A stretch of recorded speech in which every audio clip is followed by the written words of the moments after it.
মায়ের পুজোর অন্তিম ভিডিও তোমাদের সাথে শেয়ার করছি। নমস্কার, আমি মুনমুন, তোমাদের সবাইকে স্বাগত নতুন একটা ব্লগে।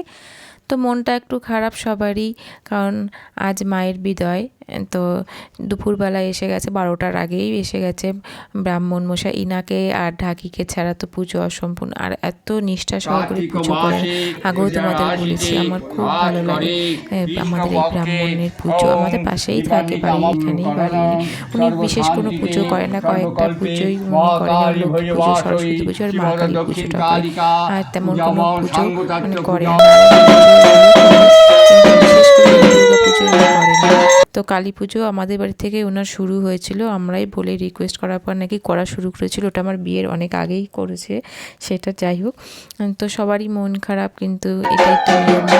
মা সবসময় থাকে আমাদের পাশে, আমরা জানি যেটা আমরা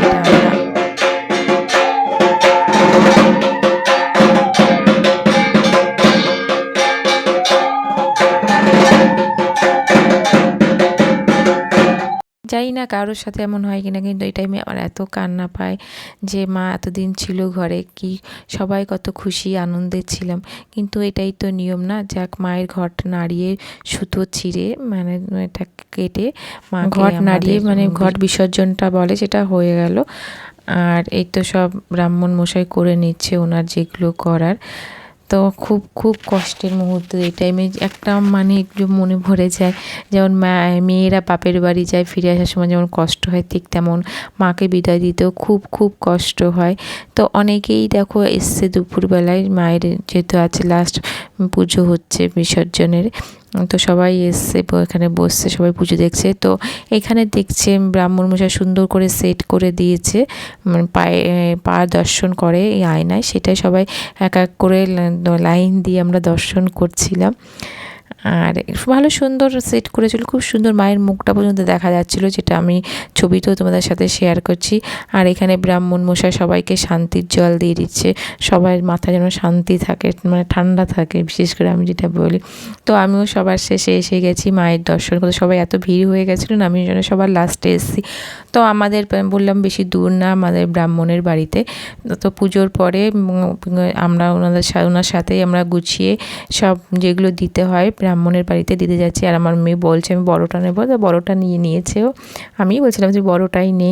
তো আমি আমরা সবাই মিলে ঢাক বাজিয়ে ব্রাহ্মণের বাড়ি চলে এসেছি এই জিনিসগুলো দিতে, যেগুলো দেওয়ার নিয়ম। তো এই যে তো আমরা এইসব দিয়ে আবার ওনাকে প্রণাম করে আবার বেরিয়ে পড়লাম, বাড়ি যাব। বাড়িতে এখন দধিকর্মা মাখতে হবে, অনেক কাজ আছে, সবাই প্রসাদ নেওয়ার জন্য ওয়েট করে। তো রাস্তায় দেখো আমরা একটু ভিডিও ক্লিপ করে নিচ্ছিলাম, কারণ এই কয়েকদিনে অত টাইম পাইনি। তো একটু টাইম পাচ্ছিলাম বলে একটু ভিডিও ক্লিপ করে নিলাম। তো বাড়ি চলে এসেই বসে পড়েছি দধিকর্মা করতে। তো কে কে এটা খুব ভালো খাওয়াবো, আমার তো খুব খুব খুব ভালো লাগে। তো আজকে এবার দায়িত্ব পড়েছে আমার, প্রতিবারই বেশিরভাগ আমি মাকে, আমার হাজবেন্ডও মাকে। তো সেদিনই ভাইফোঁটা ছিল, তো প্রসাদ মেখে সবাইকে দিয়ে চলে এসেছি ভাইফোঁটা দেওয়ার ওখানে। আমার মেয়ে দিচ্ছে দাদাকে ভাইফোঁটা। পুচকুটার 5 বছর হয়নি বলে ওকেও দেওয়া যাবে না, শুধু বললাম ঠিক আছে, যখন ভাইকে দিতে ইচ্ছা করছে শুধু চন্দনের একটা ফোঁটা দাও আর একটু আশীর্বাদ করে দাও, ভাই তো। তো সেই মতো করলো। আর এত দুরন্ত আর কি শান্ত হয়ে বসে দেখো রয়েছে। আর তো সবাই মানে খুশি হয়ে গেছে যে এত দুরন্ত বাচ্চা এত শান্ত হয়ে বসে আছে, সব কিছু দেখছে, কি করছে দিদি না করছে। এবার নিজেই বলছে দেখিয়ে দেবে যে ও কোন মিষ্টিটা ভালো খায়, কাজু বরফি ভালো খায়। তো কাজু বরফিটা একা একাই দেখো নিয়ে খেয়ে নিচ্ছে। এবার দিদি জল খাওয়া, বললাম দাঁড়া মুখে রয়েছে, ওটা খেয়ে নিক তারপরে জল খাবে। তো এই যে এসে গেছে আর একটা বোন, সেজ বোন। তো ও এসব ভাইফোঁটা দিয়ে দিল। আরেকটা পুচকু আছে অদ্রিজাকে তো সবাই চিনবে, বেশিরভাগ আমার ব্লগে সব বেশিরভাগ দেখা যায় একে। তো ও ভাইফোঁটা দিয়ে নিচ্ছে। তো আমার ভাই অ্যাকচুয়ালি বাড়ি গেছিলো, ও এসেছিলো অনেক অনেক পরে। তো এই দেখো নিজেই কাজু বরফি নিয়ে খাওয়া শুরু করে দিয়েছে। ওখানে অতগুলো মিষ্টি রয়েছে, কিন্তু ও শুধু ওটাই খাবে। যেটা খায় সেটাই খাক, ও তুলে নিজেই খাওয়া শুরু করে দিয়েছে। তো এই যে আমার ভাই এসে গেছে, 4:30-র দিকে এসেছিলো, বাড়ি গেছিলো, আরও আমার বোনরা আছে যারা দেবে বলে।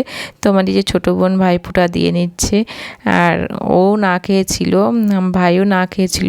তো আসার পর আমরা বললাম চল একসঙ্গে ফোঁটা হয়ে গেছে, খাওয়া দাওয়া করে নিই। আর এই যে একটু নাচ করতে ব্যস্ত, জানে তো আজকেই মায়ের বিসর্জন। তো দেখো বিকাল হতে না হতে নাচ শুরু করে দিয়েছেন, এই যে ঢাক বাজাতে ব্যস্ত। আমরা এবার একটু রেস্ট ফেস্ট নিয়ে রেডি হয়ে গেছি রাতের জন্য। দেখো সবার নাচ দেখো, সত্যি কথা আমার নাচতে খুব ইচ্ছা করে, কিন্তু আমি একটুও নাচতে পারি না।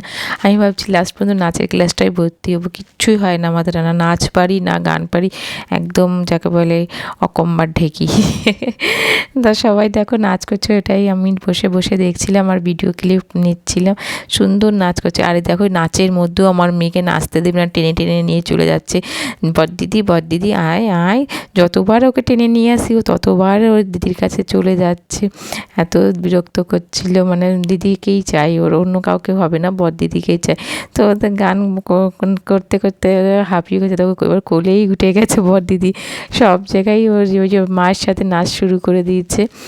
এবার এত দুরন্ত বাবা, কোনো সময় দেখাবো ওকে, ওনাকে লাইভেও দেখেছো একবার দুবার তোমরা। তো এই যে আমাদের মাঠে বিসর্জন ছিল সেদিন, কিন্তু ওই দিনই আবার ওরা রেখেছে অর্কেস্ট্রার। তো অর্কেস্ট্রারে বললাম চলো বাড়ি হবে তার একটু দেখে আসি। তো টাইম এসে গেছে মায়ের নামানোর, তো মাকে নামিয়ে নিচ্ছে। ওখানে তো আর বরণ করা যাবে না, তো সেই জন্য নিচে নামিয়ে নিচ্ছে। আর এত মায়ের কাছে শুধু এটাই প্রার্থনা, মা সবসময় সবার সাথে থেকো মা। আর দেখো কি সুন্দর আমাদের মায়ের মুখটা হয়েছে, এবার মায়াবী চোখ দুটো, মানে এখনই মা কথা বলবে। তো এবার আমার হাজবেন্ড কোনোবার করে না, এবার ওর কি মন হলো নিজে মাকে মিষ্টি জল খাওয়াচ্ছে। তো আমার শাশুড়ি মা খুব অসুস্থ, ওনার নার্ভের প্রবলেম, হাত ভীষণ কাঁপে, হাত মুখ দেখো দেখলেই বুঝতে পারবে উনি অসুস্থ। তো আমি ধরে ধরে হেল্প করছিলাম। একসময় শুনেছি আমার শাশুমা খুব সুন্দর এই পান পাতা দিয়ে যে বরণ সেটা করতো, তো এখন অসুস্থর জন্য দেখো মুখটা বললো না, নার্ভের প্রবলেম। তো ওনাকে ধরিয়ে আমি করিয়ে দিচ্ছিলাম, এবার আমি নিজে বরণ করে নিচ্ছিলাম। আমি না করতে করতে যে ভুলে যাই, কিন্তু সবাই বলে যে মন থেকে যেটা করবে সেটাই ভালো। তো আমার মনে যেমন আসে আমি তেমনই বরণ করতে থাকি, কোনো নিয়ম মতো আমি মানে বুঝি না, যেটা আমি মন থেকে চাই মানে এটা করি মায়ের জন্য, তো সেটাই করি। তো একটু হাইটটা বেশি ছিল মায়ের, তো একটু আমি একটু নাটা। হ্যাঁ যাই হোক, তো মাকে বরণ করে নিয়েছি, মিষ্টি মুখ করাতে হয়, মিষ্টি মুখ করিয়ে জল খাইয়ে দিচ্ছি। আর তো সবাই দেখো লাইনে দাঁড়িয়ে আছে বরণ করার জন্য মাকে। তো আরও পাড়ার সবাই বরণ করেছে। সব থেকে বেস্ট পার্ট এটা লাগে সিঁদুর খেলা, তো সবাই মিলে সিঁদুর খেলছি। আর অনেকে আছে না পুরো ভূত করে দেয়, আমার সেটা ভালো লাগে না, জাস্ট একটু একটু করে মুখে লাগাও, ওটাই ভালো লাগে। তো আমার ভাই বউ লাগিয়ে দিচ্ছে, আমার বোনকেও আমি লাগিয়ে দিলাম। তো ভাই বউ সবাই মিলে আমরা সুন্দরভাবে সিঁদুর খেলেছি। মায়ের যে আমার ছোটো বোন, সব থেকে ছোটো বোন, তো ওকেও আমি সিঁদুর লাগিয়ে দিই। ও দেখো ভরে দিচ্ছে মুখটা, বললাম অত লাগাস না মুখে, অল্প করে লাগা। তো এই যে এসে গেছে পুচকুটা, সব সময় বললো না বড়দিদি। তো এই যে আমার এসে গেছে ঝুম্পা। তো ওরাও এসে পরে, তো সিঁদুর খেলেছে, যে জিজুকে একটু লাগিয়ে দিচ্ছে ওরা। আমি বললাম ঠিক আছে, এবার আমি আমার হাজবেন্ডকেও একটু লাগাই, তো লাগিয়ে দিলাম। আর লাস্টে বললাম একটু চুম্বকের ভিডিও ক্লিপ করে দে, তো সেই জন্য একটু ভিডিও ক্লিপ নিয়ে নিচ্ছিলাম, আমার মেয়ে করে দিচ্ছিলো। তো এই যে আমাকে তো বললাম না নাচতে আমি পারি না, তো আমার বড় যা নাচছিল আমাকে ধরে, এরা সবাই ধরে বেঁধে নিয়ে নাচাচ্ছে, কিন্তু আমি নাচতেই তো পারি না, কী নাচবো। আমার খুব ইচ্ছা করে নাচতে, সত্যি কথা যেটা, এইটুকুই আমার দ্বারা, এর বেশি আর হয় না। জাস্ট আমার বড় যা কিন্তু খুব সুন্দর নাচ করে, সবাই এখানে নাচ করছিল আর আমি বসে বসে সেটাই দেখছিলাম। আমাদের লাইটিংটা কিন্তু খুব সুন্দর হয়েছে। আর এখানে এইদিকে বাচ্চা গ্রুপ নাচ করছিল। তো এই যে বোনকে ফোঁটা দিচ্ছে, মানে বোন ফোঁটা দিচ্ছে দাদাকে, তো নেবে না, হট করে প্ল্যান করে এসছে। তো আমি বললাম না নিতে হয়, দাদা যখন দিচ্ছে তো নাও। তো একটা সুন্দর জামা নিয়ে এসেছিলো কিনে আমার হাজবেন্ডের জন্য। আর এই যে এসে গেছে, দেখো কাঁধে উঠে গেছে, কিন্তু পাড়ার অত চেনা, তাও ওর মনে হচ্ছে কতদিন সব চেনাশোনা। তো এখানে খুব সুন্দর নাচ করছিল আমার বড় যা, আর এই যে একটা আমাদের পাশেই থাকে, তো ও নাচ করছিল, যে টেনে টেনে আমাকে নিয়ে যাচ্ছে। বললাম আমাকে নিয়ে লাভ নেই, আমি নাচতে পারি না, তবুও আমাকে টেনে টেনেছে। তো লাস্টে চলে আসলো সেই মুহূর্তে যখন আমাদের মাকে বিদায় দিতে হয়। তো আমাদের বাড়ি যেমন একটা মেয়েকে বিদায় দেওয়া হয় বিয়ের পরে চাল ছুঁড়ে দিয়ে, মায়ের আঁচলে, সেই রকমই আমরাও এখানে মা কালীকে মায়ের মানে মেয়ের মতনই করে পুজো করে। তো সেই হিসাবে মায়ের আঁচলে জল ছুঁড়ে দিয়ে মাকে নিয়ে যাচ্ছে এবার ভাসান দেওয়ার জন্য। আমাদের পাশেই বড় পুকুর আছে, ওই পুকুরে ভাসান দেবে। তো এখানে এসে মায়ের মূর্তিটা রেখে সব বাজি ফাটাচ্ছিল, নাচ করছিল ঢাক বাজিয়ে।